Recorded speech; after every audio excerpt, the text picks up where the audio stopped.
Hello students, तो कैसे हो आप सब। उम्मीद है कि बहुत ही बेहतर होंगे।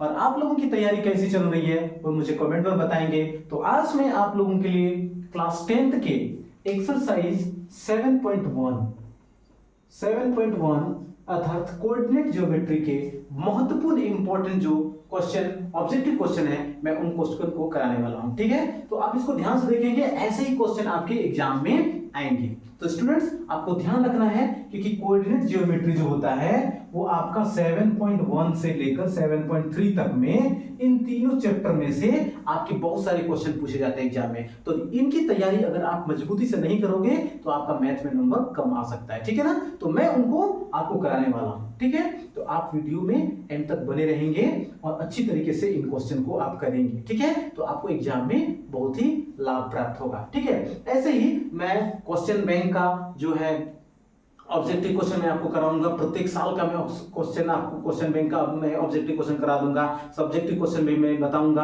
और फिर बाद में आपको जो एग्जाम के टाइम आपके जो मोस्ट इंपोर्टेंट जो सिलेक्टेड क्वेश्चन है, जो क्वेश्चन प्रेडिक्शन होता है, वो मैं आपको दूंगा और आपके एग्जाम के पॉइंट ऑफ व्यू से वो काफी इंपॉर्टेंट होगा। ठीक है, तो अगर अभी तक आप चैनल में नहीं जुड़े हो तो निश्चित रूप से जल्दी से जुड़ जाइए और आपको लाभ प्राप्त होगा। ठीक है ना, तो चलते हैं हम लोग वीडियो को स्टार्ट करते हैं। देखिए क्या है, बिंदु 3,4 की दूरी मूल बिंदु से क्या होगी। ठीक है, अब ये क्वेश्चन बहुत लोग देखते ही इसको थोड़ा सा घबरा जाते हैं कि आखिर ये कैसे बनेगा। तो स्टूडेंट्स, आपको ध्यान क्या रखना है कि बिंदु देखिए 3,4 तो दिया है और मूल बिंदु, ठीक है ना, तो जब मूल बिंदु दिया रहता है तो मूल बिंदु का निर्देशांक जो होता है वो 0 0 होता है। ठीक है ना, मूल बिंदु का अगर x अक्ष का निर्देशांक बोलेगा तो आपको x 0 लिखना है और y अक्ष का बोलेगा तो 0 y होता है और मूल बिंदु का 0 0 होता है। ठीक है ना, तो 3,4 की दूरी मूल बिंदु से क्या होगी,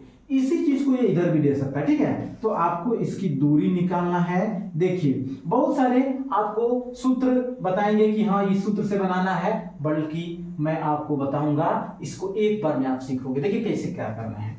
आपको रूट अंडर, आप दूरी सूत्र जानते हो कि root under x2 minus x1 का होल स्क्वायर, ठीक है, अब प्लस y2 माइनस y1 का होल स्क्वायर होता है, ये दूरी सूत्र। आपको सूत्र याद करने की कोई जरूरत नहीं है, मैं आपको जो बता रहा हूं आप करो, निश्चित रूप से एक बार में बनेगा। देखिए क्या करना है, आपको इसका पहला और इसका पहला लेना है, 3 माइनस 0 इसका स्क्वायर कर दिए, प्लस फिर इसका लास्ट और इसका लास्ट 4 माइनस 0 का होल स्क्वायर कर दिए ना। अब देखिए 3 में 0 घटाएंगे तो 0 3 होगा, अब 3 का स्क्वायर लगा दिए, अब प्लस फिर 4 में 0 घटाएंगे तो 4 ना होगा, 4 का स्क्वायर कर दिए। अब देखिए 3 तिया 9, 3 दूना 6 लिखना है, 3 तिया 9, दो बार गुना करेंगे, 4 चौके 16, और 16 और 9 जोड़ेंगे कितना होगा 25, अब 25 का वर्गमूल कितना हो गया 5 आ गया। ये आपका आंसर हो गया। ठीक है ना, तो पहला नंबर क्वेश्चन आप समझ में आ गया होगा आपको कि 3,4 की मूल बिंदु, तो मूल बिंदु 0 0 आपको लगा देना है। नेक्स्ट क्वेश्चन क्या है कि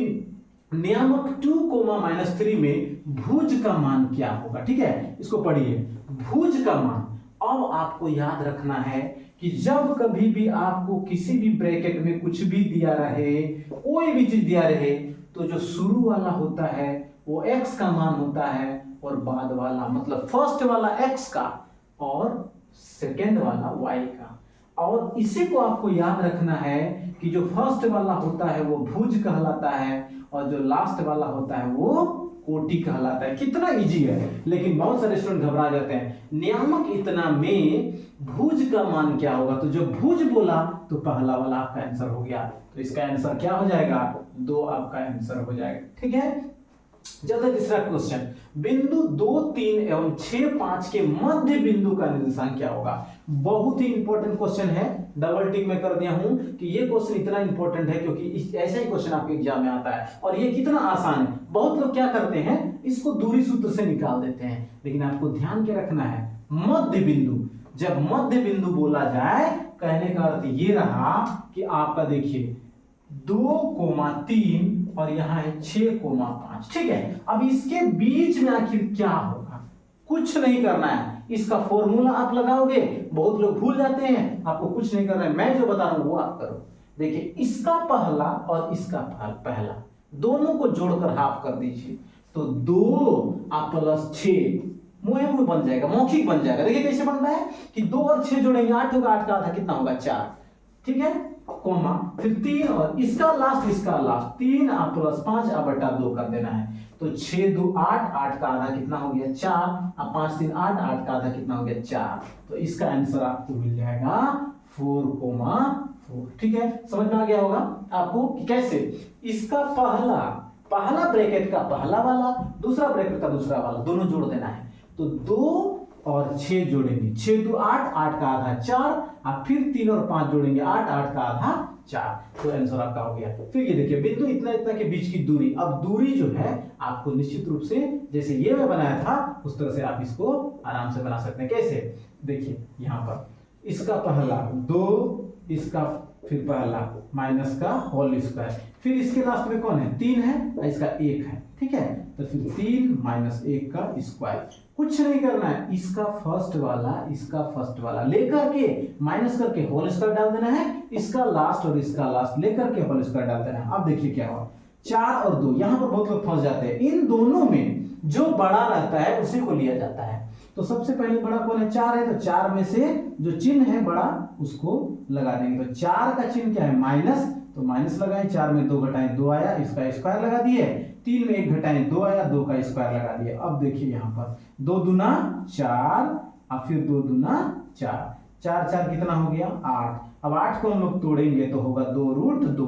अब बोलेंगे कैसे आया, तो आप जानते हो 8 को ऐसे तोड़ के देखेंगे, 2 चौके 8 और 2 दूनी 4। अब देखिए इसका पार्टी मिल गया, जिसका साथी मिल जाता है वो बाहर निकल जाता है। आप जानते हो जिसकी शादी हो जाती है वो बाहर घूमता है भाई, और जिसकी शादी नहीं होती वो अंदर ही रहता है ना, निश्चित रूप से आप ये जानते हो। तो इन दोनों की पेयर मिल गए, इन दोनों की जो है जोड़ा मिल गया, इसलिए एक बाहर निकल गया, एक का जोड़ा नहीं मिला इसलिए वो अंदर ही रह गया।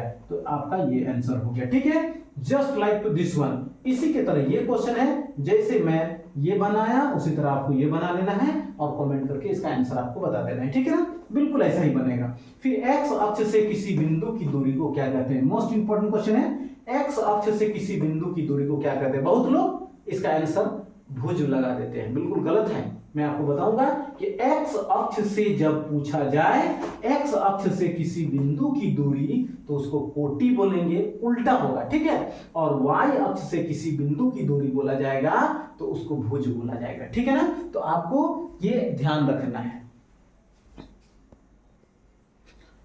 इसी तरह से मैं नेक्स्ट वीडियो में आपके लिए और बहुत सारे ऑब्जेक्टिव क्वेश्चन जो इंपॉर्टेंट है, प्रत्येक चैप्टर का मैं ऑब्जेक्टिव क्वेश्चन इंपॉर्टेंट क्वेश्चन में लेकर आऊंगा, और प्रत्येक जो यूनिट का प्रत्येक इकाई का जो त्रिकोणमिति है या कोऑर्डिनेट ज्योमेट्री है फिर ट्रायंगल है, सारे का मैं ऑब्जेक्टिव क्वेश्चन और सब्जेक्टिव करा दूंगा, ठीक है ना। तो वीडियो काफी लंबा हो जाता है, इसलिए मैं अभी छोटा वीडियो ही अपलोड कर रहा हूं ताकि आप लोग अच्छी तरीके से इसको देख करके सीख लें और इसको अभ्यास करें, ठीक है ना, तब जाकर, क्योंकि math is most powerful subject. अगर आप इसको अभ्यास नहीं करेंगे तो आपका कुछ नहीं होने वाला है, ठीक है। तो स्टूडेंट्स मेरी बातों को ध्यान में रखें, और ऐसे ही मैं आपको बहुत सारे क्वेश्चन में कराऊंगा, ठीक है। और साइंस का भी जो एनालिसिस करके मैं चैप्टर वाइज आपको क्वेश्चन दूंगा, ठीक है। इसलिए अभी तक आप नहीं जुड़े हो तो चैनल को जल्दी से आप सब्सक्राइब कर लीजिए और बेल आइकन को प्रेस कर लीजिए ताकि इसी तरह का नेक्स्ट अपलोडेड वीडियो आपको सबसे पहले तक पहुंच सके। Thank you.